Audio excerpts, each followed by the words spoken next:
अस्सलाम वालेकुम व्यूवर्स, मैं हूँ फ़ातिमा हुसैन। आज हम बात करेंगे कुरान पाक की जो जड़ावाला में बेहुरमती हुई। बहुत अफसोसनाक वाक़या हुआ।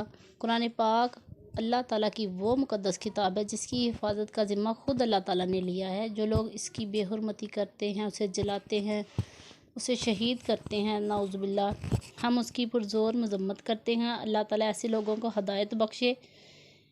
देखिए, एक इंसान की शरारत की वजह से कितने लोगों के घर जलाए गए, कानून को अपने हाथ में लिया गया, जो कि ये भी एक गलत बात है। कुरान पाक को जलाना तो तौबा नाउज़ुबिल्लाह बहुत ही गलत बात है, लेकिन हमें फिर भी अपने कानून को अपने हाथ में नहीं लेना चाहिए। नबी पाक सल्लल्लाहु अलैहि वसल्लम ने कभी किसी को बद्दुआ नहीं दी थी। हम उस नबी की उम्मत हैं।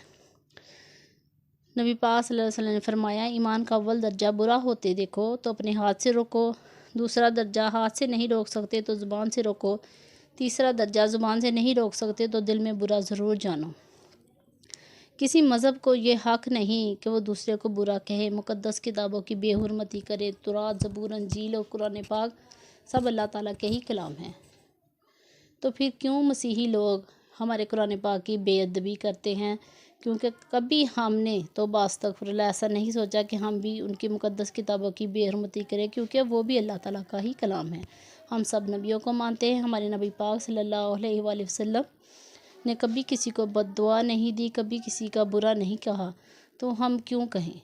अल्लाह ताला हमें अपने हिफ़्ज़-ओ-ईमान में रखे। कुरान पाक हमारे सीनों में महफूज है, इंशाअल्लाह सब क़यामत तक महफूज रहेगा। वो लोग जितने भी कुरान पाक के सहीफ़ों को जला दें, लेकिन हमारे सीनों से नहीं निकाल सकते, क्योंकि इसकी हिफाजत का ज़िम्मा ख़ुद अल्लाह ताला ने लिया हुआ है।